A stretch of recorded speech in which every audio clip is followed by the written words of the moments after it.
She stood stiff, arms bound by ceremonial plasma cuffs, as the sentence echoed through the grand chamber. Exiled to Earth. Bonded union with a human male. Zyra's mandibles twitched. Her people gasped.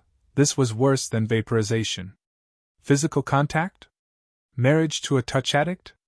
She'd rather be digested slowly by a lava eel.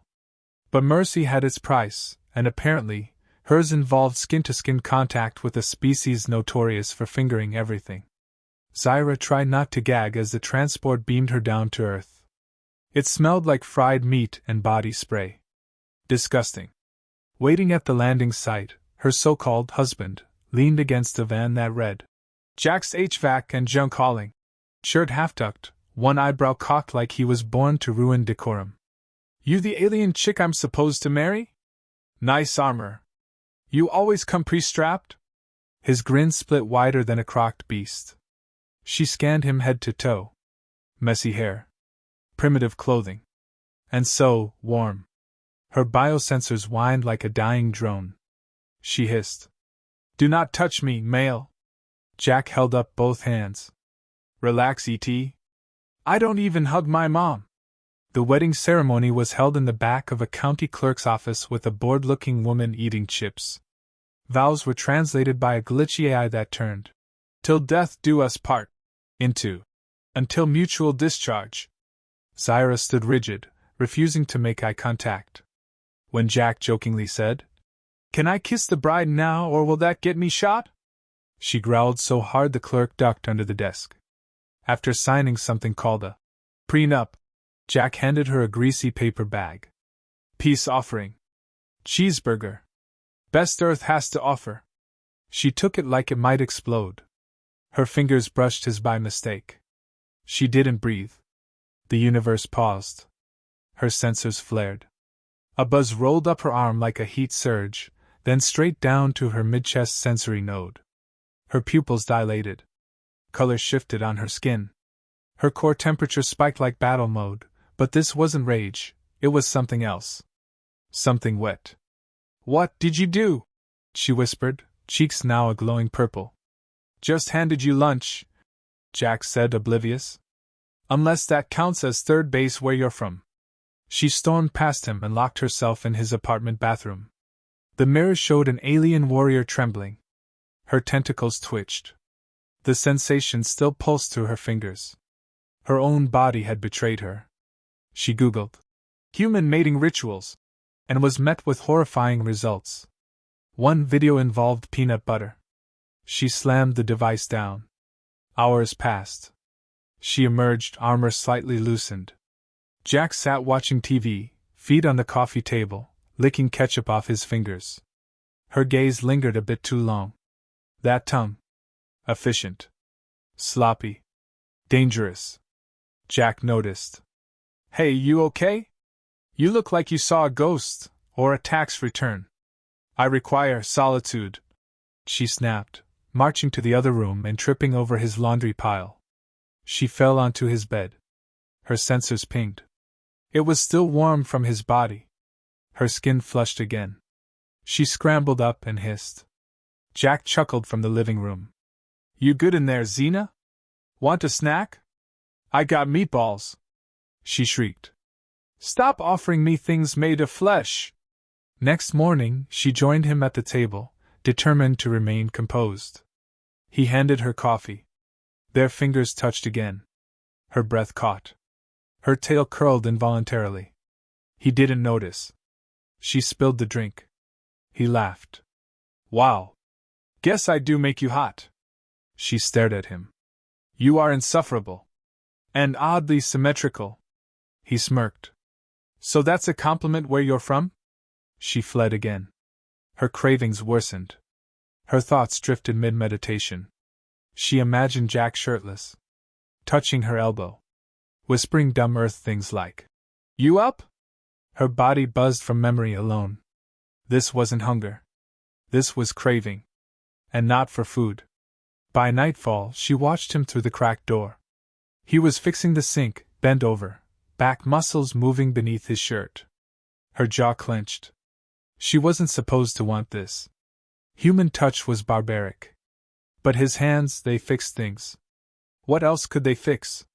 He caught her staring. Hey, you good? Wanna give me a hand? She blinked. You wish for me to engage in manual assistance? Yeah. Just grab the wrench. I will try. Their hands met on the metal. Sparks. She yelped and fell backward. He rushed to help. You shocked?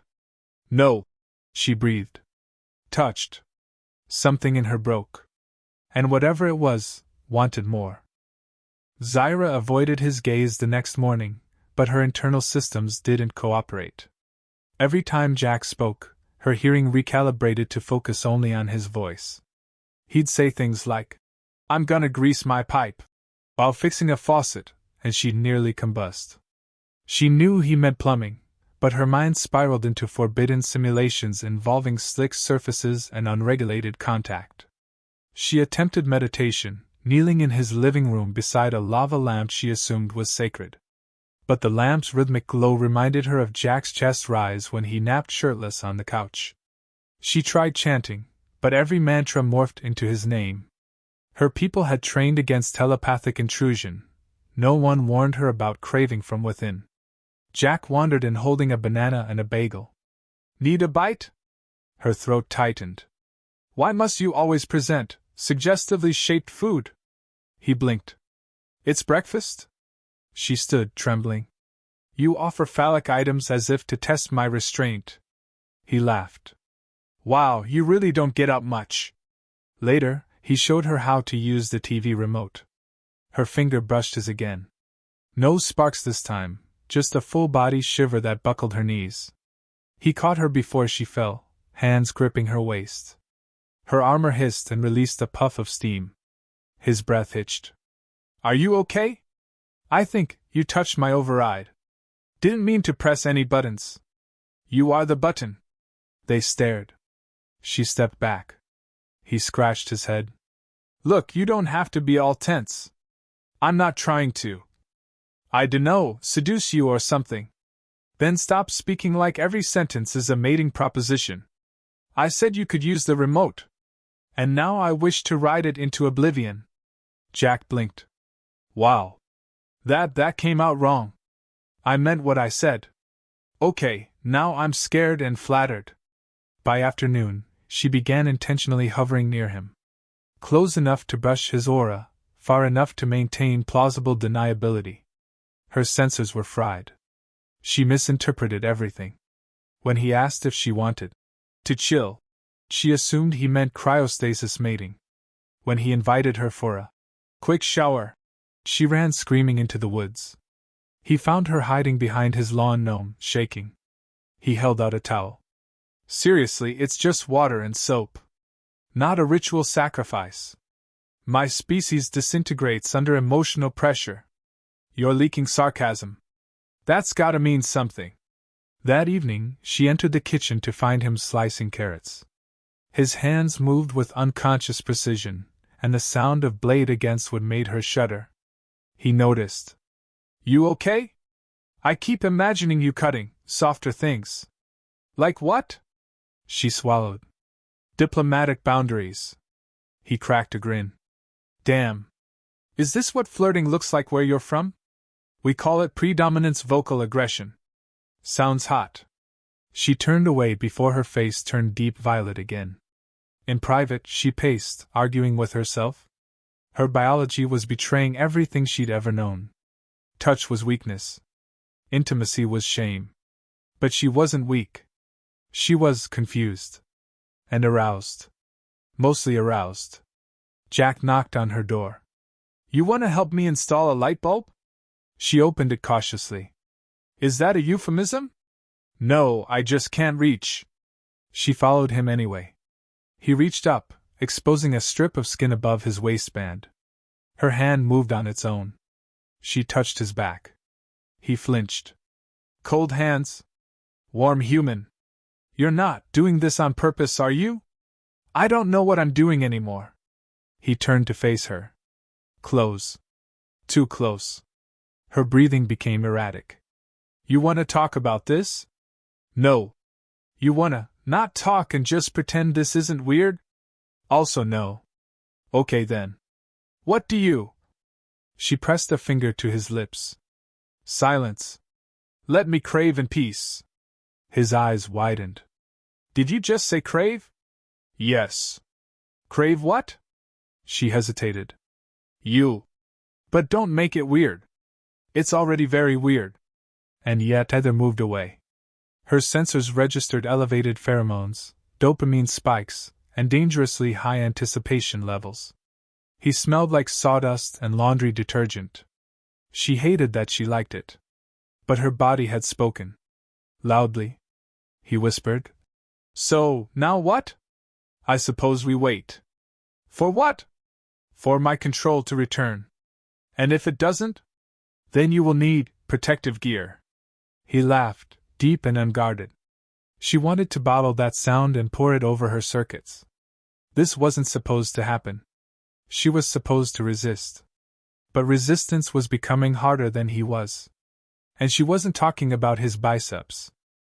Zaira attempted to catalog her symptoms logically: elevated pulse, recurring heat surges, obsessive fixation on one male's limbs. She concluded it was a mutation. But every test returned the same results: biologically compatible, dangerously curious, and hormonally compromised. Her people had removed the touch instinct from their evolution, but now it roared back like a forbidden beast with Jack's every casual movement. He sat cross-legged on the floor, fixing a gaming console. She watched him grunt, shift, reach, simple, primitive motions that made her lower sensors hum. She blamed it on proximity. Or perhaps it was the way he bit his lip while concentrating, tongue poking out like he was tasting every screw. He glanced up. You been staring for 5 minutes.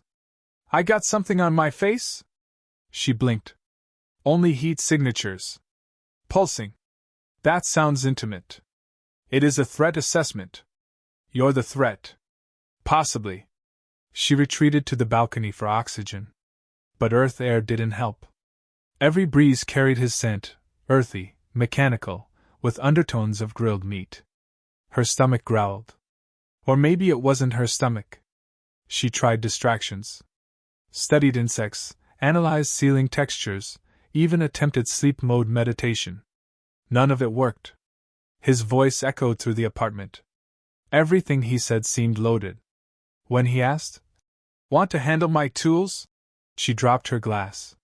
When he mentioned his morning wood, during a joke, she nearly fainted. She burst into the kitchen. You must stop these coded mating provocations. He stared. I said I was cutting lumber. You said it with a tone? I said it with coffee breath. She exhaled through her nose vents. Her heat sensors were fried. Jack tried to keep things casual, but even he was cracking. Every time she bent down to pick up something, he coughed awkwardly. When she leaned over the sink, he forgot what he was doing. Once, she accidentally brushed her fingers over his wrist. He dropped a plate. He didn't mention it, but his pupils dilated. And his next few sentences were stammered. She logged that as progress. She studied romance and human culture, books, videos, fanfiction. She learned of phrases like smash, Netflix and chill, and getting wrecked. She made notes. None of it helped explain the constant ache in her thoracic region every time Jack complimented her posture or offered a jacket. A jacket. That meant he wanted to cover her. Or undress her. She caught herself fantasizing about mundane things, him whispering in her ear, brushing crumbs off her lip, pressing her against the fridge to show her a grocery list. The worst part? She wanted it. All of it. One night she tried to test him. She entered the living room wearing casual earth clothing, jeans, a shirt with a plunging neckline, and no armor. His gaze swept over her, and his breath hitched for half a second. She marked that in her internal report. Is this appealing? He blinked. You look dangerously good. Define dangerously. Like I might say the wrong thing and end up vaporized or married again. We are already married. Exactly. She stepped closer. Do you wish to engage? In what? She smirked. Manual bonding. Finger to flesh. Possibly more. Jack's jaw dropped. Is that an alien way of saying? Yes. He stood. Look, you're amazing, but are you sure? No. But I am hungry. Jack laughed nervously. Okay. Let's not rush into, wait. Hungry how? She paused. Food. Also you. Possibly both. They stared at each other. He opened his arms slightly, like she might attack or embrace him. She took a cautious step, then another. Their proximity buzzed like live wires. Her body language betrayed her, the lean, the curl of her hand, the tremble in her voice. I have run countless simulations. All end with me craving more. More what? More you. Touch. Scent. Proximity. Emotional disturbance. Physical malfunction. Intimate malfunction. Jack gulped. You mean love? Or something wetter? He choked on air. Jesus. Is that an exclamation of arousal? No. I mean yes, but look, Zyra, are you doing this because of biology or because you want me? I want you. My systems need you. My thoughts orbit you like moons on a gravitational thirst spiral. He exhaled sharply. Okay. That's hot and terrifying. She reached for his hand. He didn't flinch this time. Their fingers linked. She hissed quietly. A shudder rippled through her. Sensors pinged warnings. Craving hit maximum. I am no longer in control. Jack whispered. That makes two of us. Something passed between them, wordless, electric. No explosions, no declarations. Just shared breath, mutual tension, and the knowledge that the line between alien and human had officially collapsed under craving's weight. The council demanded her return. A transmission blinked across Jack's television, overriding his game mid-match. Subject Zyra 7A has violated exile protocol. Physical bonding with human confirmed. Retrieval squad en route. Jack blinked. Wait, bonding? Is that what we're calling it now? Zyra's eyes didn't leave the screen. Her voice was calm. They detected the craving response. They know I've touched you, deeply. Jack stood, arms crossed. So what? You finally get curious about Earth meat and now your people want to pull the plug? She exhaled sharply. This isn't just curiosity. It's complete biological override. I've adapted to your scent, your heat, your casual phrasing of obscene things. He smirked. You mean my natural charm? She groaned. You called your breakfast sausage thick and juicy. Who talks like that? Outside, the sky cracked open with a portal. Zyra's breathing shifted. We don't have much time. Once they arrive, they'll force a purge. My memories will be wiped. Craving suppressed. I'll forget you. Jack stared. You're saying they'll delete your feelings for me? They'll sterilize my history. No cravings. No hunger. Just compliance. Jack grabbed her hand. No hesitation. Then we run. To where? She whispered. Earth's big. I got a buddy in Arizona. Dry heat. No aliens. Dry heat sounds stimulating. She used her last diplomatic override to summon a ship. Small, stolen, fast. Her armor was long gone, replaced with his oversized hoodie. He looked her over and shook his head. Never thought I'd be smuggling my own wife out of the atmosphere. She tilted her head. I thought you liked dangerous women. I didn't know they'd make my house explode just because I got to second base. The ship launched. Alarms blared. Her people's fleet appeared in the distance. Jack took the controls. I ever tell you I used to play a lot of space shooters? Is that a euphemism? Not this time. She sat beside him. If we die, know this, your touch rewired me. I now crave attention, sarcasm, and foreplay. He coughed. You say that like it's a bad thing. They broke through the atmosphere, chased by 3 battlecruisers. Zyra activated her Nero firewall. If they catch me, they'll trigger a reset. But if I anchor to you, What does that mean? It means touch me again. Fully. I don't know whether this is science or foreplay. Does it matter? Not even a little. He grabbed her. Lips met. Her entire nervous system screamed in color. Every suppressed instinct roared to life. Alarms stopped. Her override went silent. One mind blinked on her HUD, bond established. Memory lock, permanent. The ship quieted. They floated above the stratosphere, Earth below, freedom ahead. Jack grinned. So, we good? She nodded slowly. You've corrupted me. Permanently. Wasn't that the goal? I thought I would resist. I thought craving was weakness. And now? Now I want you. Not because of programming. But because no one else ever made me moan while making grilled cheese. He laughed. Your standards are low. No, human. You raise them. A soft silence settled. She leaned into him. What now? He smirked. Now we find a planet where touching is mandatory. She looked out at the stars. I never expected to fall. I never expected to crave. And yet here you are. Intergalactic fugitive. Horny wife. Hot mess. With a taste for Earth men. We come in peace, he said. But you don't stay that way. They both laughed. Behind them, the Council gave up the chase. No weapon in the galaxy could override a bonded craving. It was the one law even they couldn't break.